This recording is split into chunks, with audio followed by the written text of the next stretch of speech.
O experimento do Bernardo. Capítulo 1. O vazio. Era mais um dia comum para Bernardo, se é que comum ainda significava algo naquele limbo em que sua vida se transformará. Fazia 4 anos que ele se mudará para aquela cidade minúscula, um lugar esquecido pelo mundo, onde o tempo parecia ter parado décadas atrás. Ruas vazias, comércios fechando antes do anoitecer, rostos sempre os mesmos. Nada de novo, nada diferente, apenas aquele silêncio sufocante, que ecoava dentro dele como um grito abafado. Estudante do penúltimo ano do ensino médio, Bernardo carregava no peito o peso de todas as contradições da adolescência. Ele queria liberdade, mas não tinha para onde correr, queria gritar, mas não havia quem ouvisse. Seus pais justificavam a mudança com argumentos que, para ele, soavam como desculpas esfarrapadas. A metrópole era barulhenta, violenta, cheia de más influências. Como se o isolamento fosse uma alternativa melhor. Para Bernardo, seus pais haviam tomado uma decisão egoísta, que praticamente não o beneficiava. Como se arrancá-lo de tudo, dos amigos, das risadas até tarde, da sensação de pertencer a algum lugar, não fosse uma punição pior do que qualquer perigo da cidade grande. E o pior era que ele entendia, num nível que o enchia de raiva, que aquilo não tinha sido uma escolha pensada nele. Seus pais já haviam vivido o que queriam, já tinham bebido até a última gota do que uma metrópole podia oferecer. Só quando cansaram, quando a vida lá deixou de ser conveniente, resolveram fugir como se problemas se resolvessem correndo para o meio do nada. Bernardo, porém, não tinha essa opção. Ele não estava cansado. Ele mal tinha começado a viver, e agora estava preso num lugar onde nada acontecia, onde cada dia era uma cópia desbotada do anterior. O vazio dentro dele não era só tédio, era uma coisa mais profunda, mais cruel. Era a sensação de estar desaparecendo aos poucos, como se, sem testemunhas, sem alguém que realmente o visse, ele estivesse deixando de existir. Seus antigos amigos seguiam a vida sem ele, postando fotos de festas, de encontros, de momentos que deveriam ser dele também. Enquanto isso, ele mal tinha energia para levantar da cama. A escola era uma piada, as conversas com os colegas locais tão superficiais que doíam. Às vezes, ele ficava horas olhando para o teto, imaginando como seria se tivesse coragem de sumir de vez.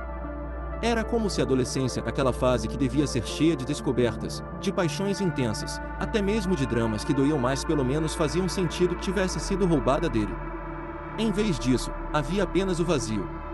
Um silêncio que crescia, devorando tudo, até mesmo a vontade de lutar. Mas no fundo, bem no fundo, ainda havia um resto de fúria. Um fio de revolta que insistia em não se apagar. E, sem que ele soubesse, era justamente isso que ia mudar tudo. Capítulo 2. O chamado. Com o tempo, Bernardo transformará-se. Desenvolvera uma visão pessimista do mundo, tornando-se introspectivo e isolado. Sonhava que, quando tivesse condições financeiras, deixaria aquele lugar para trás e se mudaria para a cidade, com seus lugares movimentados e habitados por diferentes tipos de pessoas, a vida que tanto almejava. Quando ganhou seu primeiro smartphone, passou a viver preso na tela luminosa, deslizando o dedo entre jogos, vídeos e redes sociais. O aparelho tornará-se o ápice de seus dias. Ele até conquistava certo destaque nas redes, compartilhando recordes em suas jogatinas. Às vezes, fantasiava competir internacionalmente e viver daquilo. Com o tempo, Bernardo começou a planejar, mesmo que de forma fantasiosa, como seria sua vida caso trocasse de lugar com alguém de classe média. Coisas simples, como o tédio que sentia, seriam desfeitas. Meses se passavam, e o pensamento persistia como um vírus que infectava sua mente, criando raízes e gerando possibilidades de vida caso ele fosse outra pessoa, com outra família. Então, dizia para si mesmo, e se eu fosse de uma família de classe média alta? Seus pensamentos distanciavam-se cada vez mais da realidade, talvez como forma de amenizar suas dores diárias. Bernardo discordava da meritocracia, pois acreditava que suas chances eram desiguais quando comparadas às de outras pessoas que vinham de uma vida planejada, um caminho pré-pavimentado que ampliava suas oportunidades de sucesso. Em sua visão, se alguém vinha de uma família com boas condições financeiras, as chances de uma vida estável e confortável eram muito maiores, com amplas possibilidades de ascensão. Uma realidade bastante diferente daquela de quem nascia em uma família pobre, onde tudo era mais difícil e complexo. Como resolver algo assim? Questionava-se. Bernardo estava convicto de que o mundo era constituído de proporções desiguais, favorecendo as pessoas de forma aleatória, como um jogo de sorte. Acreditava que os ricos sequer conheciam o significado real da palavra dificuldade. Através de reflexões solitárias, desenvolveu a ideia de que talvez não existisse o bom e o mal, a realidade era o próprio caos. Em breve, Bernardo testaria seus conceitos na prática. Ele buscava, em diversos sites, formas de lucrar rapidamente, pois não queria acabar como seus pais, que, em sua opinião, não viviam, mas sobreviviam. Em suas navegações, deparou-se com uma propaganda insistente. Surgia em todos os lugares, redes sociais, sites de notícias, até como anúncio em vídeos. Era simples, com fundo preto e letras brancas: descubra o que todos escondem de você. Baixe agora, e sua vida nunca mais será a mesma. No final, uma frase intrigante: aceite os termos e descubra o que temos. Bernardo sempre ignorava. Aquilo parecia apenas mais um app fraudulento, prometendo milagres e entregando nada. Mas, após semanas de insistência, cedeu e clicou em instalar. Antes de confirmar, uma mensagem surgiu: atenção, esta decisão mudará sua vida para sempre. Não haverá volta. Em seguida, uma notificação: leia com atenção a mensagem a seguir. Bernardo clicou. A tela exibia uma pergunta solene: você concorda com os termos de uso? Ele riu. Dramático demais, pensou, apertando sim sem hesitar. Capítulo 3 – A Ascensão. O aplicativo chamava-se Veritas. Após aceitar os termos, o programa acessou seus contatos, microfone, câmera e analisou seus hábitos de navegação, criando um perfil enviado a servidores remotos. A interface era minimalista, fundo escuro com um ícone de um olho no centro. Ao abri-lo, Bernardo viu uma lista de nomes, colegas, professores, até amigos distantes. Intrigado, clicou em Marina, uma colega de classe. Uma mensagem apareceu: Marina esconde um caso com o professor de literatura. Ele arregalou os olhos. Era verdade? A informação era específica demais para ser invenção. Curioso, pesquisou Veritas no navegador. Não havia site oficial, apenas fragmentos em fóruns obscuros, menções a antivírus, sistemas de segurança doméstica e, mais recentemente, jogos eletrônicos. A empresa parecia atuar globalmente, mas sem rastros claros. Nos dias seguintes, Bernardo explorou o app, descobrindo segredos alheios, históricos de navegação expostos, contas privadas vigiadas. Algumas informações eram banais, como trapaças em provas; outras, perturbadoras, vícios ocultos, relacionamentos proibidos. O Veritas, porém, elevou o jogo. Revelou que seu melhor amigo, Pedro, devia uma fortuna a agiotas e que a diretora da escola desviava verbas públicas. Bernardo sentiu-se poderoso, como se segurasse uma arma invisível. Sua vida monótona ganhará um propósito, usaria aquelas informações para obter vantagens. Ainda não sabia como, mas planejava. O que começara como curiosidade virou obsessão. Ele passava horas vasculhando o aplicativo. Até que, um dia, o Veritas sugeriu que subisse de nível, usando os segredos para ganhar vantagem. Bernardo hesitou, mas cedeu. Começou com chantagens pequenas, ameaçou expor o caso de Marina se ela não o ajudasse em um trabalho. Depois, extorquiu Pedro, exigindo dinheiro para não revelar sua dívida à família. O dinheiro fluiu. Sua conta digital, antes vazia, agora transbordava, antes limitado, comprava itens impensáveis. Até que algo estranho aconteceu. Um cronômetro regressivo apareceu no canto da tela.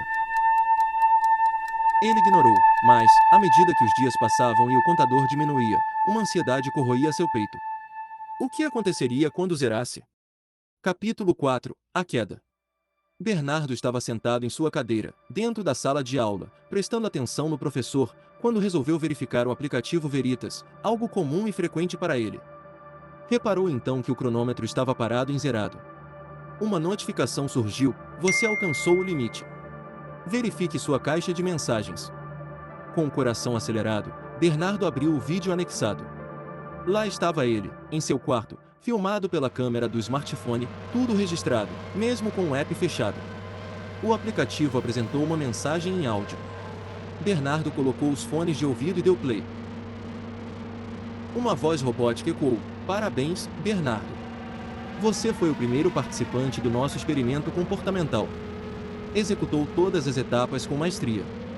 O Veritas não foi criado para revelar segredos, mas para testar até onde alguém iria com acesso a certos recursos.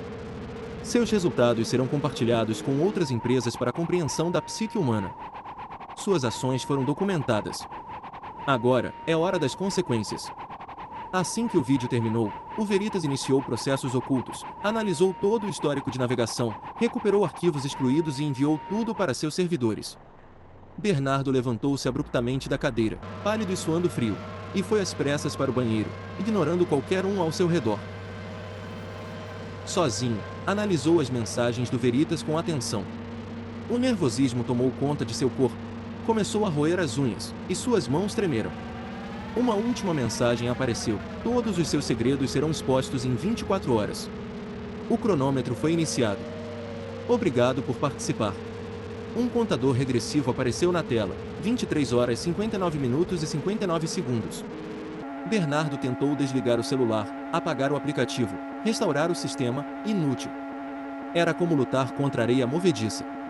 Minutos depois, enquanto ainda tentava alguma solução, uma nova mensagem surgiu. Ela dizia: isso é apenas uma pequena amostra do que está por vir. Mas não se preocupe, Bernardo, cumpriremos o prazo de 24 horas. No final da mensagem, havia um emoji de um rosto sorridente piscando. Bernardo, totalmente mergulhado na agonia e no desespero, murmurou: como assim, uma pequena amostra? O que quer dizer com isso? O primeiro golpe veio, uma mensagem de um número desconhecido com um print comprometedor. Depois, outra. E mais outra.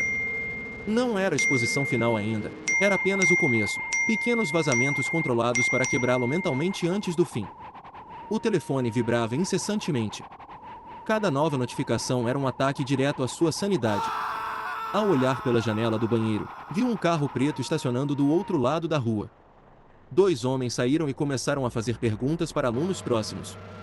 Bernardo sentou-se no chão frio, abraçando as pernas. Sua mão, segurando o celular, escorregou até o chão. Seu olhar perdido encarava o nada. Enquanto seu mundo desmoronava lentamente, a mesma propaganda surgia nos celulares de outros alunos da escola: descubra o que todos escondem de você. Baixe agora a versão mais recente do Veritas. Sua vida nunca mais será a mesma.